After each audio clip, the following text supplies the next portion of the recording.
Hello everyone, welcome to सेंशिया ब्रेनडी। आज के वीडियो हम डिस्कस करेंगे फोटो पीरियडिज्म वर्सेस बर्नलाइजेशन।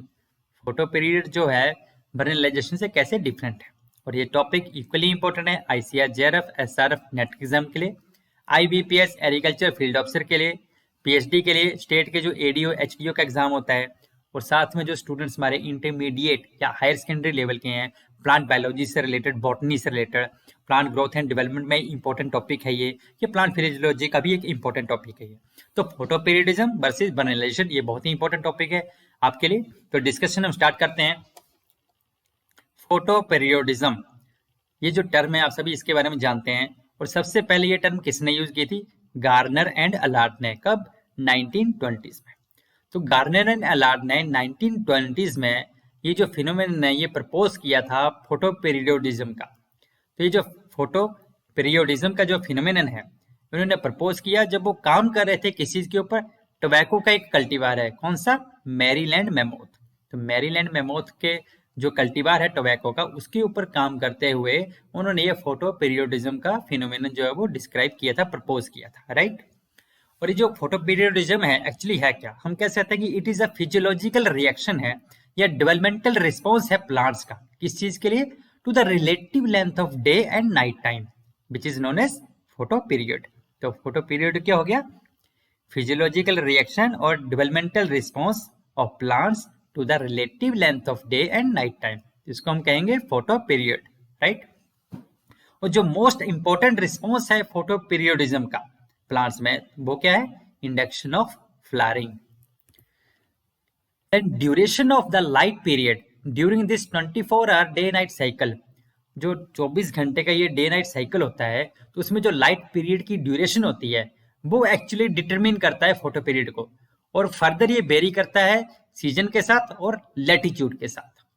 और ये जो परसेप्शन है या रिस्पॉन्स है प्लांट्स का फोटो पीरियड के लिए, तो उसके लिए प्लांट्स में एक सेंसिंग मैकेनिज्म होता है, right, which involves the detection of light, जिसमें कि लाइट को कैसे डिटेक्ट करेंगे प्लांट? तो वो कैसे डिटेक्ट करते हैं? मेनली वे फोटो रिसेप्टर्स होते हैं या क्लोरोप्लास्ट होता है, या मेजरमेंट ऑफ टाइम, और किस टाइम के लिए, कितने टाइम के लिए उसको डिटेक्ट करना है। मेजरमेंट ऑफ टाइम कैसे करते हैं? वो वे द सर्केडियन क्लॉक के द्वारा, right. Then light perception by the photoreceptors and chloroplast provide plants with comprehensive information concerning their surrounding light environment. तो लाइट परसेप्शन कैसे करते हैं प्लांट्स? फोटो रिसेप्टर्स के द्वारा या क्लोरोप्लास्ट के द्वारा। तो इससे क्या है, उनको कंप्रीहेंसिव इंफॉर्मेशन मिल जाती है उनके सराउंडिंग एनवायरनमेंट में जो लाइट है उसके बारे में, जैसे कि लाइट की क्वालिटी क्या है, उसकी क्वांटिटी क्या है, उसकी इंटेंसिटी कैसी है, या ड्यूरेशन ऑफ इनकमिंग इरेडिएशन कितना है, राइट। तो इन सभी के बारे में उनको परसेप्शन हो जाता है प्लांट्स को विद फोटोरिसेप्टर्स और क्लोरोप्लास्ट से। देन अगर हम इसमें एग्जांपल की बात करें फोटो रिसेप्टर्स कौन कौन से हैं, तो जैसे कि रैबिडोप्सिस का अगर हम केस लें तो रैबिडोप्सिस थैलियाना में 5 फोटो रिसेप्टर्स फैमिलीज जो है वो डिटेक्ट की गई हैं, जो कि लाइट को सेंस करती हैं डिफरेंट पार्ट से। जैसे कि अगर हम बात करें जो रेड या फार रेड लाइट है, तो इसको कौन डिटेक्ट करता है? फाइटोक्रोम्स। कौन कौन से? Phyto A and phyto E, PHY A and PHY E। फिर ब्लू लाइट की अगर हम बात करें तो इट इज परसीव्ड बाय क्रिप्टोक्रोम्स। कौन कौन से? CRY1, CRY2, CRY3। तो 3 क्रिप्टोक्रोम हो गए, cry 1, cry 2, cry 3, right. And phototropins, कौन कौन से? Phototropin 1 and phototropin 2 and F box containing flavin binding proteins, कौन सा? ZTL। तो प्रोटीन्स हैं, फोटोट्रोपिन्स हैं, क्रिप्टोक्रोम्स हैं, जो कि ब्लू लाइट को परसीव करते हैं प्लांट्स में। और रेड और फार रेड लाइट को कौन परसीव करते हैं, कैसे डिटेक्ट करते हैं? फाइटोक्रोम से, फाइटो ए एंड फाइटो ई के द्वारा। और यूवी लाइट को कैसे सेंस करते हैं plants? By UVR8 photoreceptor. तो UV light is sensed by कौन सा फोटो रिसेप्टर? UVR8 के द्वारा। देन सर्केडियन क्लॉक की हमने बात की थी, राइट। तो जैसे कि जो ड्यूरेशन है उसको कैसे सेंस करते हैं, तो one of the circadian clock control genes that have a crucial role in the photo period sensing mechanism, वो कौन सा है? गिगेंटिया, जिसको हम GI से डेजिग्नेट करते हैं, राइट। तो गिगेंटिया जो है एक सर्केडियन क्लॉक जीन है जो कि आपका फोटो पीरियड सेंसिंग मैकेनिज्म में हेल्प करता है। Then photoperiodism includes physiological changes throughout the following plant developmental stages.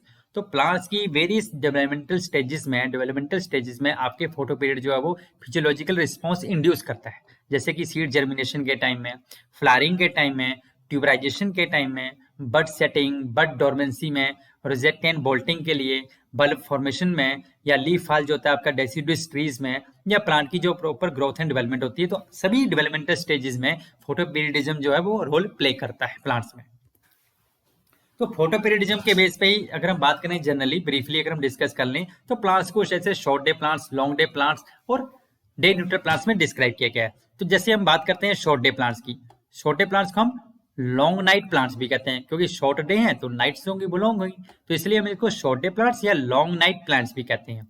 Such plants they flower on the photo periods shorter than the critical day length. तो short day plant जो होते हैं वो कब flowering में आते हैं, जो जो फोटो पीरियड होता है वो क्रिटिकल डे लेंथ से कम होता है, राइट। जैसे कि एग्जांपल के लिए अगर बात कर ले तो निकोशियाना टेबेकम, जिसमें कि फ्लावर करता है ये कब, व्हेन द डार्क पीरियड जो है मोर देन 12 आवर्स, जब डार्क पीरियड जो होता है वो 12 आवर्स से ज्यादा होता है, मतलब लॉन्ग नाइट प्लांट है ना, तो 12 आवर्स से ज्यादा डार्क पीरियड होगा, whereas critical day length is less than 12 hour, और जो क्रिटिकल डे लेंथ होगी 12 आवर से कम होगी। इसका मतलब ये है कि जो long and uninterrupted dark period रहेगा that is crucial for flowering, मतलब एक लॉन्ग और अनइंटरप्टेड, लॉन्ग नाइट यानी कि लॉन्ग डार्क पीरियड चाहिए और इसमें कोई इंटरप्शन नहीं होना चाहिए, तो that is crucial for your flowering के लिए।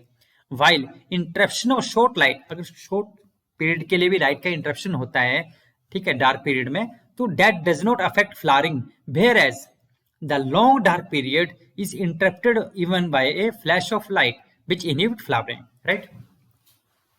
इसका मतलब ये कि जो शॉर्ट लाइट पीरियड है अगर उसको हम डार्क पीरियड से कुछ इंटरप्शन कर दें तो उसको फ्लावरिंग को इफेक्ट नहीं पड़ेगा, बट अगर डार्क पीरियड को हम अफेक्ट करते हैं लाइट से, थोड़ी सी भी लाइट से, तो आपकी फ्लावरिंग जो वो इनहिबिट हो जाएगी, क्योंकि ये लॉन्ग नाइट वाली प्लांट है, तो लॉन्ग नाइट वाली प्लांट है तो थोड़े टाइम के लिए भी अगर फ्लैश ऑफ लाइट से भी इसको इंटरप्ट करते हैं अगर आप डार्क पीरियड को, आपकी फ्लावरिंग इनहिबिट हो जाएगी। जबकि जो शॉर्ट लाइट पीरियड है अगर उसमें थोड़ा टाइम के लिए अगर आप डार्क भी करते हैं तो भी कोई प्रॉब्लम नहीं होगा इसमें। अब एग्जाम्पल की अगर हम बात करें तो राइस है, ज्वार है, green gram, soybean, cotton, marijuana, ये सभी शॉर्ट डे प्लांट के एग्जाम्पल हैं, राइट। जैसे कि आप इसमें देख सकते हैं आपका राइस है, राइट, ज्वार है, ओके, देन आपकी सोयाबीन है, आपका क्राइजेंथेमम है, स्वीट पोटैटो है, वेजिटेबल वगैरह हम बात करें तो आपकी, ठीक है, क्लस्टर बीन्स हैं, आपका डोलिकोस बीन है, बेसल्ला है एंड बिंग्ड बीन है, ये सभी के शॉर्ट डे प्लांट्स के एग्जाम्पल है। देन लॉन्ग डे प्लांट्स की अगर हम बात करें तो लॉन्ग डे प्लांट कब फ्लावरिंग में आते हैं, जब आपका फोटो पीरियड लेंथ जो होती है that is greater than critical day length से, राइट। तो इसका मतलब फ्लावरिंग जो होती है लॉन्ग डे प्लांट में that is induced by exposure of long days. तो इसका मतलब इन प्लांट्स को शॉर्ट डार्क पीरियड चाहिए होता है, इसलिए इनको हम शॉर्ट नाइट प्लांट्स भी कहते हैं, okay. And these plant they typically flower during the late spring और early summer as days are getting longer. तो मेनली ये फ्लावरिंग में कब आते हैं लॉन्ग डे प्लांट्स, जब अर्ली स्प्रिंग के टाइम में, लेट स्प्रिंग के टाइम में या अर्ली समर के टाइम में फ्लावरिंग में आते हैं, राइट। तो इनको हम लॉन्ग डे प्लांट्स कहते हैं, जैसे कि मार्च अप्रैल का मंथ जो होता है अगर हम इंडिया की बात करें। Then in the northern hemisphere में the longest day of the year कौन सा होता है, that is on about 21 June को, राइट, 21 ऑफ जून को जो लॉन्गेस्ट डे होता है ईयर का नदर्न हेमिस्फीयर में, जिसको हम समर सोल्स्टाइस भी कहते हैं, राइट। अब लॉन्ग डे प्लांट के एग्जांपल कौन कौन से हैं, आपका ओट लॉन्ग डे है, कार्नेशन लॉन्ग डे है, पी लॉन्ग डे है, बार्ले भी लॉन्ग डे है, व्हीट, लेटस, स्पिनच, ये सभी लॉन्ग डे प्लांट्स के एग्जांपल है, राइट। जैसे कि आप देख सकते हैं लॉन्ग डे प्लांट्स में अगर और एग्जांपल देखें तो वेजिटेबल्स में केसाबा है, तो केसाबा कब फ्लावरिंग में आता है, केसाबा में फ्लावरिंग के लिए क्या हमें चाहिए, long day photoperiod and cool temperature. तो long day photoperiod and cool temperature क्या करते हैं, दे प्रमोट फ्लावरिंग इन केसाबा में। देन आप देख सकते हैं पोटैटो, पोटैटो में भी फ्लावरिंग के लिए लॉन्ग डे प्लांट है। देन आपका लेटस हो गया, राइट, और आपका स्पिनच हो गया, तो ये सभी क्या है, लॉन्ग डे प्लांट है, राइट। फिर आप और वेजिटेबल में और एग्जांपल देखें तो आपकी कॉल क्रॉप्स जो है, कॉलीफ्लावर है आपका, ठीक है, ब्रोकली है, ये सभी लॉन्ग डे प्लांट्स हैं। रूट क्रॉप्स में बात करें तो कैरेट है, रेडिश है, आपका बीट रूट है, राइट, आपका अनियन है, ये सभी क्या है, बेसिकली लॉन्ग डे प्लांट्स है। Next is day neutral plants. अब डे न्यूट्रल प्लांट्स ऐसे प्लांट्स होंगे कि which are independent of day length, जिनके ऊपर फोटो पीरियड का कोई इफेक्ट नहीं पड़ता है। Means these plants they do not require any specific photo period for the flowering, इनको कोई स्पेसिफिक फोटो पीरियड नहीं चाहिए होता फ्लावरिंग के लिए, हेंस इनको हम फोटो न्यूट्रल प्लांट्स भी कहते हैं या डे न्यूट्रल प्लांट्स भी कहते हैं और इंटरमीडिएट प्लांट्स भी कहते हैं। Means they Bloom irrespective of day length, day length कुछ भी हो वो उससे इंडिपेंडेंट होते हैं फ्लावरिंग के लिए। Such plants that do not initiate flowering based on the photoperiodism. Instead, they may initiate flowering after attaining a certain developmental stage. तो फोटोपीरियोडिज्म के ऊपर इनकी फ्लावरिंग हैबिट डिपेंड नहीं करती है, बल्कि एक पर्टिकुलर डेवलपमेंटल स्टेज जब वो अटेन कर लेते हैं, जैसे कि अगर हम बात करते हैं कि in response to alternative environmental stimuli such as vernalisation हो गया, राइट। फॉर एग्जांपल आपका क्यूकम्बर डे न्यूट्रल में आता है, रोज हो गया, आपका टोमेटो हो गया, आपका ये सभी डे न्यूट्रल प्लांट्स हैं, राइट। तो इसका मतलब कि एक पर्टिकुलर डेवलपमेंटल स्टेज जब वो अटेन कर लेते हैं ये प्लांट्स, तो वो फ्लावरिंग में आ जाते हैं, राइट। तो इसमें फोटो पीरियड इंडिपेंडेंट होते हैं ये प्लांट्स जो होते हैं। Then next is vernalisation. अब बर्नेलाइजेशन क्या है? बर्नेलाइजेशन की अगर हम बात करें तो that is derived from the Latin word, कौन सा? वेरनस, जिसका मतलब होता है ऑफ द स्प्रिंग। तो vernalization means exposure of plants या seeds at low temperature to stimulate flowering. Means जब हम प्लांट्स या सीड्स को एक्सपोज करते हैं एट लो टेम्परेचर में किसी चीज के लिए, फ्लावरिंग को स्टिमुलेट करने के लिए, तो that phenomenon is known as vernalisation, या to enhance seed production is called as vernalisation. Means एक तरह से कोल्ड ट्रीटमेंट होती है। तो कोल्ड टेम्परेचर ट्रीटमेंट जब हम करते हैं टू स्टिमुलेट फ्लावरिंग या सीड प्रोडक्शन को एनहांस करने के लिए, तो उसको हम बर्नेलाइजेशन कहते हैं। It is an induction of plants flowering process by an exposure to the prolonged cold temperature or by an artificial equivalent. Means कि प्लांट्स की फ्लावरिंग प्रोसेस को इंड्यूस करना कैसे? जब हम प्लांट्स को एक्सपोज करेंगे प्रोलॉन्ग कोल्ड टेम्परेचर में, मतलब एक तरह से कोल्ड टेम्परेचर ट्रीटमेंट है, right. Then by providing and satisfying the required temperature need of many temperate zone plants, flowering can be induced to occur earlier than the normal or in the warmer climates lacking the requisite seasonal chilling. इसका मतलब कि अगर हम एक बर्नेलाइजेशन जिन plants को चाहिए, ठीक है, तो उसमें अगर हम एक जितने टाइम पीरियड के लिए उनको बर्नेलाइजेशन ट्रीटमेंट चाहिए, मतलब जो भी टेम्परेचर चाहिए, सेटिस्फाइड टेम्परेचर चाहिए, तो अगर हम वो प्रोवाइड कर दें आर्टिफिशियली, तो हम फ्लावरिंग को इंड्यूस कर सकते हैं, अर्ली भी इंड्यूस कर सकते हैं, और even in the normal condition में भी या फिर वार्मर क्लाइमेट में भी हम फ्लावरिंग को इंड्यूस कर सकते हैं। तो बर्नेलाइजेशन हम कह सकते हैं कि this is defined as the acquisition और the acceleration of the ability to flower, कैसे? By a chilling treatment. अब लाइसेंकोइज्म क्या है? अब बर्नेलाइजेशन जो टर्म है एक्चुअली, तो वो किसने दी थी? ट्रॉफिन लाइसेंको ने ही दी थी, राइट। तो in order to make winter wheat sowable in the spring, he suggested that germinating seeds be buried in the snow before planting. तो जब वो काम कर रहे थे व्हीट पे, तो व्हीट सीड्स को अगर सो करना है हमें स्प्रिंग में, तो उसने सजेस्ट किया लाइसेंको ने कि हमें जो जर्मिनेटिंग सीड्स हैं हमें उसको बरी कर देना चाहिए स्नो में, ठीक है, बिफोर प्लांटिंग से पहले। And this reportedly led to the greatly increased yield, और जिससे क्या होगी, व्हीट की जो यील्ड हुई वो भी ज्यादा हुई। तो लाइसेंको ने इस फिर प्रोसीजर को टर्म दिया कैसे? बर्नेलाइजेशन। तो लाइसेंको ने टर्म दी थी कौन सी? बर्नेलाइजेशन। टर्म किसने दी? लाइसेंको ने। एंड आइडिया ऑफ बर्नेलाइजेशन जो है that made Lysenko popular in scientific circles में। तो आइडिया ऑफ बर्नेलाइजेशन जब दिया लाइसेंको ने, तो ही गॉट पॉपुलैरिटी। एंड ये जो आइडिया था ये फॉर्मुलेटेड बाय हिम इन 1929 में इसने ये आइडिया दिया था। कब? At the all union Congress on the genetics and plant breeding. जब ऑल यूनियन कांग्रेस हो रही थी जेनेटिक्स एंड प्लांट ब्रीडिंग में, तब उन्होंने ये आइडिया प्रपोज किया था बर्नेलाइजेशन का इन 1929 में लाइसेंको ने। आफ्टर बर्नेलाइजेशन के बाद क्या होता है कि प्लांट्स एक्वायर कर लेते हैं प्लांट्स की ability to flower before they will actually flower, मतलब प्लांट्स में वो एबिलिटी आ जाती है कि वो फ्लावरिंग में आ जाएंगे, राइट। तो बर्नेलाइजेशन ट्रीटमेंट के बाद देन अगर हम बात करें, the needed cold is often expressed in chill hours. तो बर्नेलाइजेशन ट्रीटमेंट जो हम देते हैं, तो इसलिए जो कोल्ड ट्रीटमेंट चाहिए होती है तो उसको हम एक्सप्रेस करते हैं चिल आवर्स में, राइट। मतलब मिनिमम पीरियड कितना चाहिए, कितने पीरियड के लिए मिनिमम हमें कोल्ड ट्रीटमेंट चाहिए, राइट। तो टिपिकल बर्नेलाइजेशन टेम्परेचर जो होता है वो वेरी करता है कितने के कितने बीच में? 1 and 7 डिग्री सेल्सियस के बीच में वेरी करता है। जो टिपिकल आपका बर्नेलाइजेशन टेम्परेचर होता है that varies between 1 and 7 degree Celsius. और ये जो प्रोसेस होती है बर्नेलाइजेशन की, ये मेनली गवर्न की जाती है by the 3 different genes known as VRN1, VRN2 and FT genes, यानी कि VRN3। Then vernalisation can be classified into 2 types. अब बर्नेलाइजेशन को हम फर्दर क्लासिफाई कर सकते हैं 2 टाइप्स में, according to the age of the plant that senses low temperature, कि कौन सी एज पे प्लांट जो है वो लो टेम्परेचर को सेंस कर रहा है। उसके बेस पे हम बर्नलाइजेशन को डिवाइड कर सकते हैं दो टाइप्स में। कौन कौन सी? वन है सीड बर्नलाइजेशन रिस्पॉन्सिव टाइप, एक तो हो गए आपके सीड बर्नलाइजेशन रिस्पॉन्सिव टाइप प्लांट हो गए, दूसरे हो गए प्लांट बर्नलाइजेशन रिस्पॉन्सिव टाइप। तो सीड बर्नलाइजेशन रिस्पॉन्सिव टाइप कौन से हुए? जिसमें कि प्लांट जो होते हैं they can sense the low temperature during seed germination, मतलब सीड जर्मिनेशन के टाइम में ही वो लो टेम्परेचर को सेंस कर सकते हैं। Then plant vernalization responsive type कौन से हुए? जिसमें कि plants need to reach a certain developmental stage before they become sensitive to low temperature. मतलब यहाँ पे क्या होगा, प्लांट एक पर्टिकुलर डेवलपमेंटल स्टेज पे पहुंचेगा, उसके बाद वो लो टेम्परेचर को सेंस करते हैं, जैसे कि कैबेज हो गया आपका, राइट, केल हो गया आपका, right. That biennial plants that grow vegetatively in the first year and flower in the following year after winter usually belong to the plant burnation responsive type।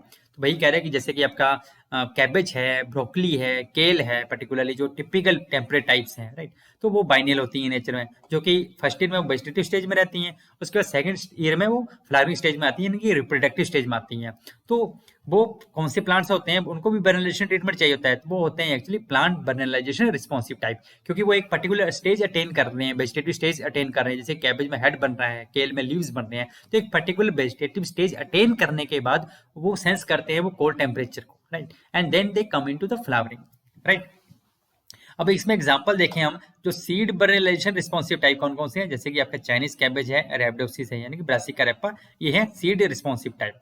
और दूसरी जो है आपकी ब्रासिका ओलेरेशिया की जो बोटेनिकल वैरायटीज है, जैसे कि हमने बात किया कैबेज, केल हो गया, तो ये कौन सी हो गई? प्लांट बर्नलाइजेशन रिस्पॉन्सिव टाइप हो गई, राइट। अब कैबेज में हम जैसे यूजुअली देखें फॉर एग्जाम्पल, तो 6 to 8 वीक्स का पीरियड चाहिए बर्नलाइजेशन का ट्रीटमेंट, लो टेम्परेचर ट्रीटमेंट का। कितने डिग्री सेल्सियस पे? 4 to 5 डिग्री सेल्सियस पे, to induce flower initiation, right. तो कैबेज में बर्नलाइजेशन रिक्वायरमेंट कितना हो गया? 4 to 5 degree Celsius, 6 to 8 weeks के लिए फॉर एग्जाम्पल, राइट। नेक्स्ट है डीबर्नलाइजेशन। अब डीबर्नलाइजेशन क्या होती है? जो बर्नलाइजेशन होती है उसको हम रिवर्स भी कर सकते हैं। तो डीबर्नलाइजेशन जो है एक तरह से प्रोसेस है ऑफ एक्सपोजिंग प्रीवियसली बर्नलाइज प्लांट्स या सीड्स टू हाई टेम्परेचर। तो एक्चुअली एक तरह से रिवर्स फिनोमेनन है, जिसमें कि जो बर्नलाइज प्लांट होंगे या सीड्स होंगे उनको हम हाई टेम्परेचर में एक्सपोज करते हैं, तो जिसको हम बोलते हैं डीबर्नलाइजेशन, जिससे कि हम एक तरह से कह सकते हैं causing a reversion to the original non flowering condition. तो डीबर्नलाइजेशन एक तरह से हम कह सकते हैं this is the reversion of the process of vernalisation as a result of being expose to higher temperature. मतलब जो पहले से बर्नलाइज प्लांट्स होंगे या सीड्स होंगे उनको हम क्या करेंगे? हाई टेम्परेचर में एक्सपोज करेंगे। तो एक तरह से रिवर्जन है बर्नलाइजेशन का, डीबर्नलाइजेशन, राइट। देन अगर हम बात करें फोटोट्रोपिज्म, इसमें एक फिनोमेनन एक और आता है फोटोट्रोपिज्म। अब फोटोट्रोपिज्म क्या होता है? फोटोट्रोपिज्म होता है directional response that allows plants to grow towards और in some cases away from a source of light. मतलब डायरेक्शनल रिस्पॉन्स है प्लांट्स का टुवर्ड्स सोर्स ऑफ लाइट, कि वो प्लांट्स की जो सोर्स ऑफ लाइट है उसकी तरफ को मुड़ते हैं, ग्रो करते हैं, या उससे अवे को ग्रो करते हैं। मतलब उनकी डायरेक्शन किस साइड को रहती है। जैसे कि फॉर एग्जांपल आप सनफ्लावर की बात कर लें, तो वो फोटोट्रोपिज्म का एक क्लासिकल एग्जांपल है सनफ्लावर, राइट। तो डायरेक्शनल रिस्पॉन्स है प्लांट्स का, कि जो प्लांट्स को लो करता है टू ग्रो टुवर्ड्स या in some cases away from source of light. अब हम बात कर लेते हैं लास्ट में फोटोपीरियडिज्म और बर्नलाइजेशन में डिफरेंस क्या है। तो फोटोपीरियडिज्म और बर्नलाइजेशन कैसे डिफरेंट है? एक तो आपका डेफिनेशन का डिफरेंस हो गया कि फोटोपीरियडिज्म क्या होता है, that is induction of flowering in plants, कैसे? जो by exposing them to appropriate photoperiod, यानी कि लाइट और डार्क पीरियड को। जब हम पर्टिकुलर फोटो पीरियड के लिए एक्सपोज करते हैं प्लांट्स को, तो प्लांट्स में इंडक्शन ऑफ फ्लावरिंग होता है, तो दैट इज योर फोटोपीरियडिज्म। और बर्नलाइजेशन क्या है? बर्नलाइजेशन जो है कोल्ड टेम्परेचर ट्रीटमेंट है, right, for the induction of flowering in plants by exposing them to cold temperature. Next difference है जो फोटोपीरियडिज्म है, ये प्रोवाइड करता है both the stimuli and the induction of flowering. मतलब स्टिमुली और इंडक्शन ऑफ फ्लावरिंग दोनों प्रोवाइड करता है फोटोपीरियडिज्म प्लांट्स को। बट ये जो बर्नलाइजेशन है ये सिर्फ प्रिपेयर करता है प्लांट्स को for perceiving the flowering stimuli. तो एक तरह से हम कह सकते हैं कि ये सिर्फ प्रिपेयर करता है प्लांट्स को कि ये पर्टिकुलर जो फ्लावरिंग स्टिमुली है उसको परसीव करे। मतलब एक तरह से हम कहते हैं vernalisation actually does not induce flowering, but photoperiod जो है वो स्टिमुली भी प्रोवाइड करता है और आपका फ्लावरिंग इंडक्शन भी करता है। बट बर्नलाइजेशन क्या करता है? ये प्लांट को सिर्फ प्रिपेयर करता है उस पर्टिकुलर स्टिमुली को रिसीव करने के लिए, परसीव करने के लिए, बट एक्चुअली फ्लावरिंग को इंड्यूस नहीं करता है। The stimuli induced by the light in the photoperiodism are received only by the green leaves. तो फोटोपीरियडिज्म के केस में जो स्टिमुली रिसीव किया जाता है लाइट, जो लाइट के द्वारा प्रोवाइड किया जाता है स्टिमुली, वो कैसे रिसीव किया जाता है? प्लांट्स के द्वारा, ग्रीन लीव्स के द्वारा रिसीव किया जाता है फोटोपीरियडिज्म के केस में, राइट। और यहाँ पे जो स्टिमुली है induced by the cold treatment, यानी कि एक स्टिमुली परसीव किया जाता है, यहाँ पे लाइट के द्वारा परसीव किया जा रहा है स्टिमुली फोटोपीरियडिज्म के केस में, तो वो कौन परसीव करता है? रिसीव करता है ग्रीन लीव्स। बट बर्नलेशन के केस में जो स्टिमुली परसीव किया जाता है, तो यहाँ पे कोल्ड ट्रीटमेंट के द्वारा जो स्टिमुली इंड्यूस किया जा रहा है बर्नलेशन में, वो कैसे रिसीव करते हैं प्लांट्स? यहाँ पे लीव्स के द्वारा भी, एक्टिव मेरिस्टेम के द्वारा भी, और एम्ब्रियो के द्वारा भी, राइट। नेक्स्ट है, in case of photoperiodism it is mediated through a hypothetical hormone called florigen. Photoperiodism की बात करें तो एक तरह से हम कह सकते हैं कौन सा हार्मोन इसमें रोल प्ले कर रहा है? फ्लोरिजन हार्मोन रोल प्ले कर रहा है। और अगर हम बर्नलेशन की बात करें तो यहाँ पे कौन सा हार्मोन रोल प्ले कर रहा है? बर्नेलिन हार्मोन रोल प्ले कर रहा है, जो कि क्या करता है? Synthesis of florigen hormone in plants induce करता है। क्योंकि यहाँ पे तो बर्नलेशन क्या कर रही है? स्टिमुली परसीव कर रही है, बट एक्चुअल में इंड्यूस नहीं कर रही है फ्लावरिंग। तो जब स्टिमुली परसीव हो जाता है उसके बाद फ्लोरिजन की सिंथेसिस आगे उससे इंड्यूस होती है। देन फोटोपीरियडिज्म क्या है? द इफेक्ट ऑफ फोटोपीरियड जो होता है that can not be reverse, मतलब हम फोटोपीरियड के इफेक्ट को हम रिवर्स नहीं कर सकते हैं, उसको नलीफाई नहीं कर सकते हैं, जैसे कि हम अनफेवरेबल फोटोपीरियड में एक्सपोज कर दे प्लांट्स को। बट जो बर्नलाइजेशन का इफेक्ट है उसको हम रिवर्स कर सकते हैं। कैसे? जैसे कि अभी हमने पढ़ा devernalisation by exposing plants to high temperature, तो इसके इफेक्ट को हम रिवर्स कर सकते हैं, बर्नलाइजेशन के इफेक्ट। देन जो जिब्रेलिक एसिड है that can replace the exposure to long photoperiod in long day plants only. तो जो लॉन्ग डे प्लांट में हमें लॉन्ग डे कंडीशन चाहिए होती है, लॉन्ग फोटो पीरियड चाहिए होता है, तो उसको हम रिप्लेस कर सकते हैं जिब्रेलिक एसिड के द्वारा फोटो पीरियडिज्म के केस में। But gibberellic acid can replace cold treatment to induce vernalization in all plants. But यहाँ पे जो जिब्रेलिक एसिड है ये कोल्ड ट्रीटमेंट को रिप्लेस कर सकता है सभी टाइप के प्लांट्स में जिनमें भी बर्नलेशन चाहिए होती है। यानी कि जिब्रेलिक एसिड यहाँ पे फोटोपीरियडिज्म के केस में it can replace the exposure to long photoperiod. कौन से प्लांट्स में? सिर्फ लॉन्ग डे प्लांट्स में ओनली। बट यहाँ पे जिब्रेलिक एसिड जो है ये कोल्ड ट्रीटमेंट को रिप्लेस कर सकता है to induce vernalization in all type of plants, right. So this is all about today. अगर आपको वीडियो अच्छा लगा हो तो काइंडली शेयर करें, सब्सक्राइब करें और लाइक करें। स्टे ट्यून्ड विद सिंसियर ब्रेनरी, हमारे साथ जुड़े रहें ऐसी और भी बहुत सारी वीडियोस के लिए, और काइंडली अपना रिस्पॉन्स जरूर दें। Thank you. जय हिंद।